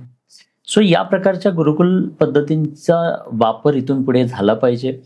आज फक्त डिग्री किंवा कागदावरचं सर्टिफिकेट तुम्हाला डॉक्टर नाही बनवू शकत आहे. जोपर्यंत, जसं आता तुम्ही सांगितलं की सहजपणे एखादा वैद्य, एखादा डॉक्टर जेव्हा इंजेक्शन देतो, समोरच्याला समजत पण नाही की इंजेक्शन दिलं, ते बाळ हसत असतं. आपण काही रील्स बघतो तशा की अगदी हसत हसत गंमत करत नकळत ते दिलं जातं. आणि त्याचा म्हणजे सो ते स्किल्स आणि तसे गुरु आज मला वाटतं की भारताची गरज आहे. आणि तर कुठेतरी परिवर्तन पुन्हा घडेल. आपण म्हणतो की भारत आर्थिक महासत्ता बनेल. मला वाटतं की ज्या गोष्टीचं बेस पक्का नाहीये, त्याचं फाउंडेशन नीट नाहीये, करेक्ट, त्याच्यावरती इमारत मोठी उभा राहू शकत नाही. आणि पुरातन भारताचं फाउंडेशन काय होतं, तर पुरातन भारताचं फाउंडेशन म्हणजे आपली भारतीय एज्युकेशन सिस्टीम, जिला कोलॅप्स केलं गेलं जाणीवपूर्वक. आणि त्याचा तुम्ही अभ्यास करताय आणि ती पुन्हा निर्माण करताय, ही आपल्या भारत देशासाठी खूप कौतुकाची बाब आहे असं मला वाटतं. फक्त ती मर्यादित तुमच्यापुरती न राहता ती जगभर पुन्हा वाढावी आणि पुन्हा एकदा नालंदासारखी किंवा तक्षशिलेसारखी अशी ही विद्यापीठं भारतामध्ये तयार व्हावी, जिथे खरंच व्यक्तिमत्व घडवले जातील, चारित्र्यवान व्यक्तिमत्व घडतील. ती एज्युकेशन सिस्टीम मला वाटतं परत आली पाहिजे आणि तुम्ही ते आणण्याचा प्रयत्न करताय. खूप सुंदर कार्य आहे सर तुमचं. आणि आज गप्पा एवढ्यात संपणार नाहीयेत.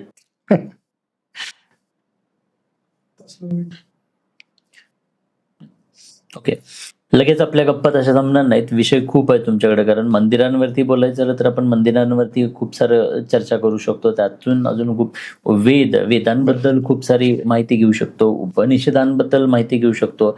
इव्हन तुम्ही अनेक विषयांवरती म्हणजे भगवद्गीतेवरती व्याख्यानं करता, तर त्याविषयी अजून भरपूर सारं काही जाणून घेऊ शकतो.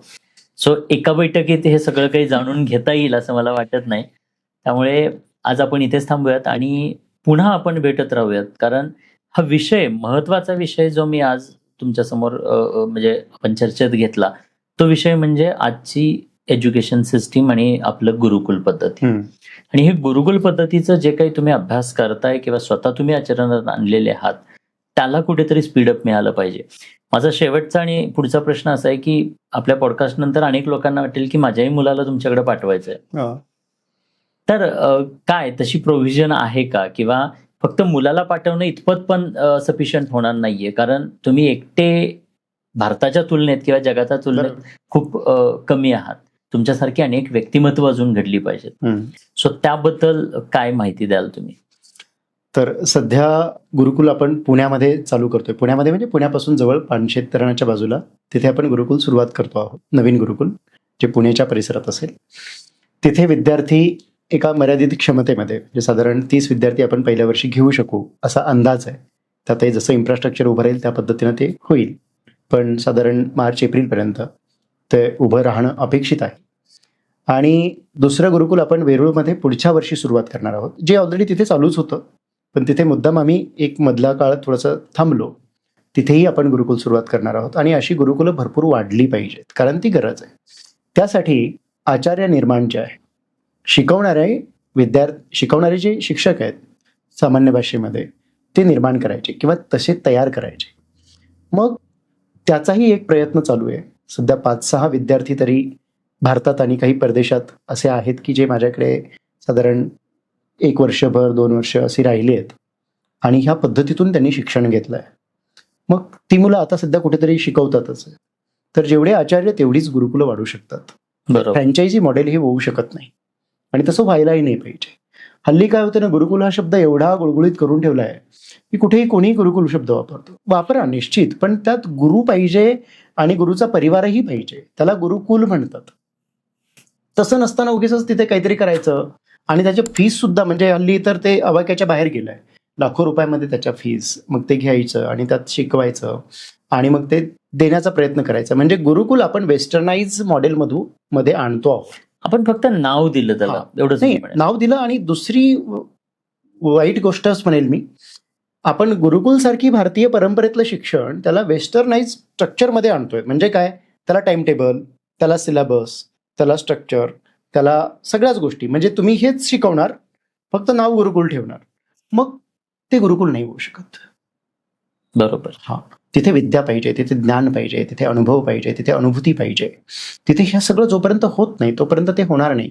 तर आचार्य निर्माण हे सगळ्यात मोठं टार्गेट किंवा मोठा उद्देश सध्या समोर आहे. आणि त्यात तरुण मुलं ज्यांचा ह्या क्षेत्रामध्ये कल आहे, ज्यांना शिकवणं आवडतं, ज्यांना विद्यार्थ्यांबरोबर राहायला आवडतं, शिकवण्यापेक्षा विद्यार्थ्यांबरोबर राहायला आवडतं आणि भारतीय ज्ञान परंपरा या क्षेत्रामध्ये काम करायला आवडतं, अर्थात करिअर उत्तम आहेच, अशा विद्यार्थ्यांची निवड करून त्यांना ह्या विषयांमध्ये प्रशिक्षित करायचं, त्यांना हे सगळे विषय शिकवायचे आणि त्यानंतर गुरुकुलं वाढवायची, हा उद्देश सध्या समोर आहे. ज्यांना कोणाला म्हणजे गुरुकुलाचा अभ्यासक्रम, आता आम्ही बरेचसे पर्याय समोर ठेवलेले आहेत. जसं एक निवासी गुरुकुल आहे, तिथे 30च मुलं राहू शकतील. पण अनिवासी गुरुकुल आहे, म्हणजे महिन्यातून तुम्ही 1 दिवस तिथे येऊन राहू शकता, गुरुकुलामध्ये गुरुकुलातलं जीवन जगू शकता. त्यानंतर ज्यांना जे समजा होम स्कूलिंग करणारी लोक आहेत, तर अशांसाठी 1 महिनाभर आपण तिथे राहण्याचा पर्याय उभा करूया. ते महिनाभर येतील, राहतील तिथे, 15 दिवस येतील, तिथे राहतील, ते विषय समजून घेतील. त्यांच्यासाठी ते एक विशिष्ट पद्धतीचं एक थोडंसं काय म्हणूया की काही गोष्टी आपण त्यांना शिकवू शकू. तर अशा पद्धतीने आपण करणार आहोत. अर्थात ऑनलाईनचाही पर्याय आहेच आहे पुढे. ऑनलाईनला खरं तर माझा विरोध होता, पण सध्या जग ज्या पद्धतीने बदलत आहे आणि आपण जर लिमिटेड राहिलो तर आपण सगळ्यांपर्यंत पोहोचायचं.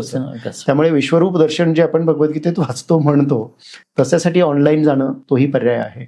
असे अनेक पर्याय आपण गुरुकुलामध्ये आणतो आहोत. म्हणजे गुरुकुल हे लिमिटेड नसलं पाहिजे, संक्षिप्त नसलं पाहिजे, मी हेच करीन असं नसलं पाहिजे. तिथे स्वातंत्र्य पाहिजे, तिथे मुक्तता पाहिजे आणि तिथे नवीन गोष्टी स्वीकारणं आणि अनुकरण्याची सोय असली पाहिजे. तर तशा पद्धतीने गुरुकुल ह्या सगळ्या गोष्टी देणार आहेत. फक्त जेव्हा पुण्यातलं सुरू होईल त्यावेळेला सगळ्यांसाठी गुरुकुल हे उपलब्ध असेल. तेवढंच नाही तर आपण सुद्धा वेगवेगळ्या ठिकाणी जाणं, म्हणजे वेगवेगळ्या शहरांमध्ये जाणं, तिथे 2-3 दिवस आपण निवास करायचा आणि तिथल्या विद्यार्थ्यांना शिकवायचं. मग विद्यार्थी म्हणजे लहान विद्यार्थीच असतील असं नाही, मोठ्यांनाही शिकवायचं.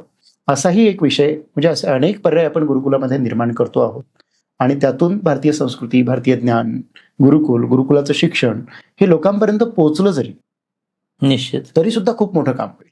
आणि त्यातून एक जे आहे म्हणजे टार्गेट जे आहे, आजची पिढी तर गेलीच आहे.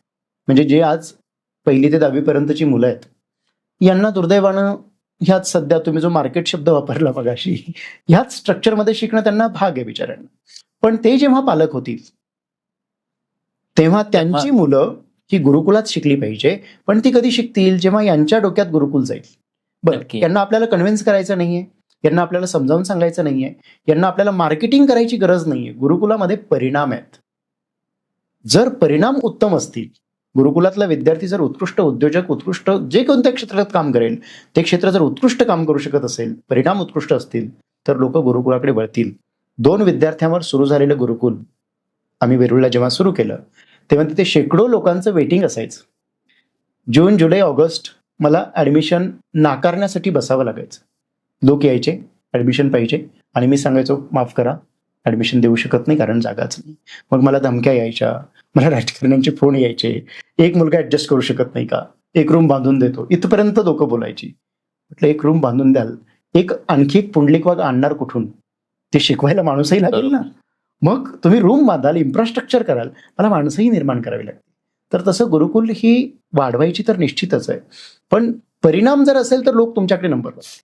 लोक तुमच्याकडे, निश्चित. 6 राज्यातून 60 मुलं माझ्याकडे जर होती, येऊ शकत होती, परदेशातून लोक गुरुकुलाचा अभ्यास करायला येत होती, अनेक मुलं परदेशातून येऊनही शिकली शॉर्ट टर्मसाठी, तर परिणाम आहे म्हणून येतात.